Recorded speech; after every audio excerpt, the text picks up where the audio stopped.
말씀이 얼마나 감사한지 모르겠습니다. 오늘 예배를 통해서 하나님의 은혜를 체험하시고 돌아가시는 귀한 시간 되었으면 좋겠습니다. 오늘 말씀 전하기 전에 우리 우연 형 결혼식 잘 마치고 신혼여행 끝나고 온 것 같아요. 잠깐 일어나서 우리 신혼부부 박수로 환영하겠습니다. 감사합니다. 오늘 선물들이라는 주제로 여러분들 하나님의 말씀 나눠보려고 합니다. 여러분, 성령님께서 우리에게 은사를 주셨습니다. 저번에 우리가 전신갑주에 대해서 이야기했습니다. 전신갑주로 무장한 우리들은 성령께서 주신 그 은사를 가지고 이 세상을 살아가게 되는데, 그 은사는 어떻게 사용되어야 하는지 알아가는 그 시간이 좀 되었으면 좋겠습니다. 좀 제 모교의 이야기로 좀 말씀을 시작하려고 하는데요. 여러분들 지금 열심히 사역하고 있는 것처럼 저도 20대 초중반 때 열심히 저희 모교회에서 사역을 했습니다. 찬양팀 리더도 했고요, 순장도 하고요, 교사도 하고요, 여러 가지 행사 사역들을 했습니다. 여러분들도 그러신 분들 있겠지만 저도 저희 그때 유초동부 예배가 9시 예배였는데 9시에 교회 가서 예배 드리고 저녁 예배까지 드리면 6시, 7시가 되었습니다. 거의 예배만 드리면 하루가 다 끝나는 그런 삶을 저도 청년 때 열심히 살아왔었습니다. 그때 저희 교회 청년들이 한 30명 정도 됐었는데요, 굉장히 열심히 사역을 했습니다. 저처럼 신학생이니까 열심히 하는 청년들도 있었겠지만 그저 자신의 은사대로 찬양의 은사가 있으면 앞에서 찬양팀으로 섬기고, 또 어른 예배들 가운데서 싱어로 섬기는 청년들도 있었고요, 또 엔지니어하는 청년들이 있었습니다. 스피커 잘 나르고 또 장비 잘 다룰 수 있다고 하여서 항상 모든 행사 때마다 선발대로 가고 후발대로 가는 청년들도 꽤나 많이 있었습니다. 또 운전을 잘하는 청년들도 있었습니다. 운전 잘하는 청년들도 마찬가지예요. 항상 모든 일에 있어서 가장 먼저 출발하고 가장 늦게 돌아오는 곳이 운전을 잘하는 청년들이었습니다. 또 어떤 청년들이 있었습니까? 악기를 잘 다루는 청년들이 있었습니다. 그래서 우리 교회는 세션팀이 그래도 잘 되어 있고 사람들이 많이 있습니다. 그런데 저희 모교회 같은 경우에는 거의 한 사람이 모든 예배를 다 섬기는 그런 일들이 있어서 우리 건반주자들이 굉장히 귀한데 또 건반주자들이 굉장한 스트레스 가운데 있는 것을 많이 보게 되었습니다. 그렇게 열심히 사역했습니다. 몇 년 되었을까? 2006년도부터 2011년도까지 제가 봐왔던 우리 모교회 청년들은 정말 열심히 사역을 했습니다. 그리고 얼마 전에 거의 1년 됐죠. 1년 전에 저희 모교회를 방문할 수 있게 되어서 가게 되었습니다. 그런데요, 그때 그렇게 열심히 사역했던 그 청년들이 거의 남아있지 않는 것을 보게 되었습니다. 하나님께서 주신 그 은사대로, 성령께서 주신 그 장점대로 열심히 사역하고 또 열심히 사역했는데 거의 10년 만에 교회를 갔던 것 같아요. 10년 만에 교회를 갔는데 같이 함께 청년 생활 또 중고등부 생활을 했었던 그 청년들이 거의 남지 않은 것을 보게 되었습니다. 왜 이런 일이 일어난 것일까요? 한편은 가슴이 많이 아팠지만 어쩌면 예견된 일일 수도 있다라는 생각이 들었습니다. 왜냐하면 그때 그렇게 열심히 하나님 앞에 사역하고 봉사했지만 그 안에 가장 중요한 것이 없었습니다. 무엇이 없었냐면 그 안에 예수가 없었다라는 것입니다. 열심히 사역했습니다. 뭔가 행사가 진행이 되고 일이 진행되고 그러면서 나의 가치가 증명되는 것 같지만 그것들이 계속 일하고 예수 없이 일하고 또 일함을 통해서 소진되어지고, 이제는 교회에서 나를 그만 좀 불렀으면 좋겠다, 이제 교회에서 이제 나를 그만 좀 써먹었으면 좋겠다라는 생각들이 이미 제가 이제 교회를 나와야 될 때에도 청년들 마음과 생각 가운데 굉장히 많이 있었습니다. 그래서 그때 담당하시던 목사님이 전화하면 피하고, 이거 받으면 또 일 시킨다, 이거 받으면 안 된다, 그런 생각들이 그들 가운데 많이 있었고요. 근데 또 교회는 나와야 되니까, 주의 성수는 지켜야 되니까, 근데 또 교회 가면 또 목사님 보니까 또 미안해지고, 이런 것들이 제가 다녔던 모교회 가운데 계속 반복되었던 것 같습니다. 그리고 이제 그들이 결혼하고 이제 아이를 키우게 되면서 마치 이때라 싶은 것처럼 하나 둘씩 교회를 떠나고 교회에서 사라지게 된 것을 보게 되었습니다. 무엇이 문제였다고요? 예수가 없었기 때문에 은사를 아무리 많이 활용하고 사용해도 그 안에 성령 충만함이 하나님과 가까워짐이 없었다라는 것입니다. 오늘 읽었던 고린도 교회도 마찬가지입니다.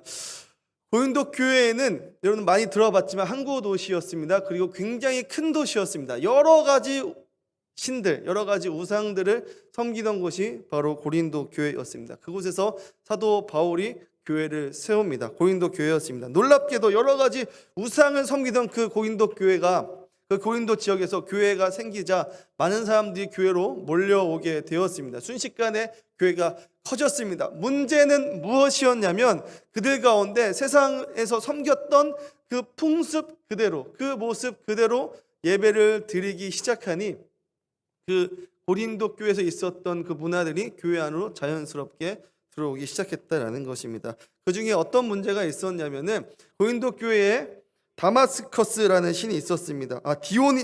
디오니시스라는 신이 있었습니다.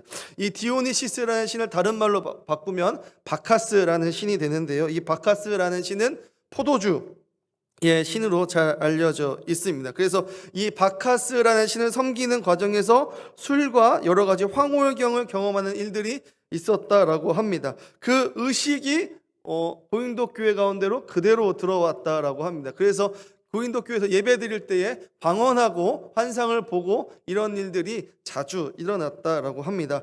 근데 여기서 문제는 무엇이었냐면 그 환상들을 보는 것들, 방언하는 것들, 또 통언하는 것들, 그 모든 것들이 성령께서 주셨다라고 인정하였지만 그것들이 제대로 발휘되지 않았습니다. 왜요? 여기도 마찬가지였습니다. 무엇이 없었습니까? 그 안에 예수가 없었기 때문입니다.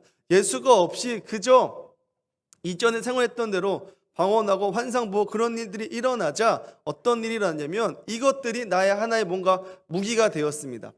나의 이 은사들로 사람들의 공동체를 세우고 이 은사들로 사람들이 세워지는 것이 아니라 내가 드러나고 내가 친한 사람들의 그 공동체가 드러나는 일들이 일어나게 되었습니다. 나중에 더 이야기할 게 있겠지만 때가 있겠지만 고린도 교회는 네 가지 당파로 나누어져 있었습니다. 그리고 서로 내가 옳다, 바울이 옳다, 베드로가 옳다, 아니다, 예수가 옳다, 아니다, 성령이 옳다, 뭐 이러면서 서로 열심히 싸우던 것이 고린도 교회였습니다. 그리고 이 은사가 성령께서 주신 그 선물들이 교회를 세우고 교회가 하나 되는 데 쓰였던 것이 아니라 내가 속한 그 공동체 아니면 그 내가 드러나는 것에 더 쓰이기 시작했다라는 것입니다. 이처럼 은사가 잘못된 방향으로 세워지니 교회가 갈라지고 쪼개지는 것입니다. 그렇습니다, 여러분. 은사는 하나님의 뜻, 예수의 뜻대로 세워져야 합니다.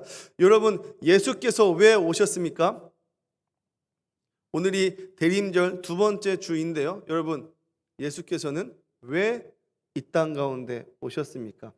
우리는 단순하게 이렇게 이야기합니다. 나를 구원하시기 위해 이 땅 가운데 오셨습니다. 예수는 죄인인 나를 구원하시기 위해서 십자가를 지셨습니다 라고 이야기할 수 있습니다. 맞습니다. 그러나 우리는 여기서 끝나면 안 된다는 것입니다. 제가 금요 예배 때도 이야기 드렸지만 여러분, 여기서 끝나면 안 됩니다. 예수님께서 오신 이유는 여러 가지가 있겠지만 오늘 이것에 대해서 이야기하고 싶은데요. 예수님께서 오신 이유는 교회를 세우기 위해 이 땅 가운데 오셨습니다. 교회 공동체가 세워지기를 간절히 바라셨습니다. 이 교회 공동체, 예수를 믿는 교회 공동체들이 모여서 하나님을 예배하고 그들이 그 믿음을 가지고 세상으로 나가서 예수의 뜻대로 살아가는 것을 예수님께서는 바라고 소원하셨습니다. 그래서 그는 십자가를 지셨습니다. 그래서 그는 이 땅 가운데 하나님과 동등됨을 버리시고 아기 예수로 이 땅 가운데 오신 것입니다. 우리가 여기서 끝나면 안 됩니다. 나를 구원하시기에 오셨습니다. 맞습니다. 그러나 여기서 끝나면 안 된다는 것입니다. 예수께서는 무엇을 위해 오셨다고요? 교회 공동체를 세우러 오셨다라는 것입니다. 그렇습니다. 그러면 은사를 주신 이유도 분명하게 나타납니다. 방금도 말씀드렸지만 그렇다면 예수께서, 성령께서 우리에게 은사를 주신 이유는 무엇입니까? 교회를 세우기 위해 주셨다라는 것입니다.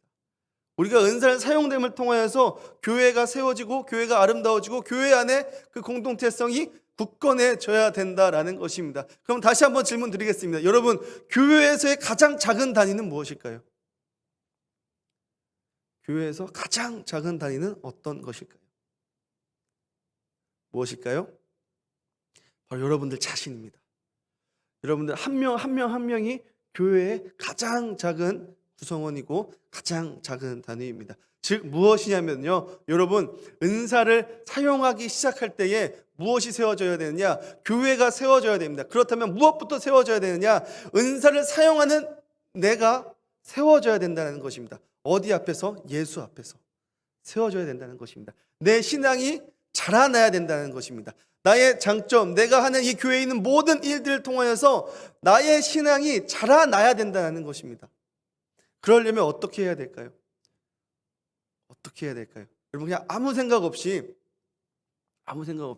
일해야 된다고 하니까, 이것 해야 된다고 하니까 봉사하게 됩니다. 물론 여러분, 그렇게 봉사 시작하게 됩니다. 하는 거 좋습니다. 하지만 우리가 놓치지 말아야 될 것은 무엇이냐면, 그 일을 통하여서 우리가 예수를 발견하게 되고 하나님을 보고 내 신앙이 자라는 것 가운데 우리가 그 안에 있어야 된다는 것입니다. 예수를 붙잡고 있어야 된다는 것입니다. 예수 안에 그 성령 충만한 우리 가운데 항상 있어야 된다는 것입니다. 그것을 잊어버리고 그저 사역만 하다 보면요, 그저 은사만 사용하다 보면 소진하게 됩니다. 아무것도 남지 않게 됩니다. 그러면 무엇이 드러나느냐? 교회 오기 싫어지는 일들이 일어나게 됩니다. 교회의 정이 떨어지게 되는 일이 일어나게 됩니다. 또는 어떤 일이 일어나게 됩니까? 고린도 교회 사람들처럼 그 일을 통하여서 내가 드러나기를 소망합니다.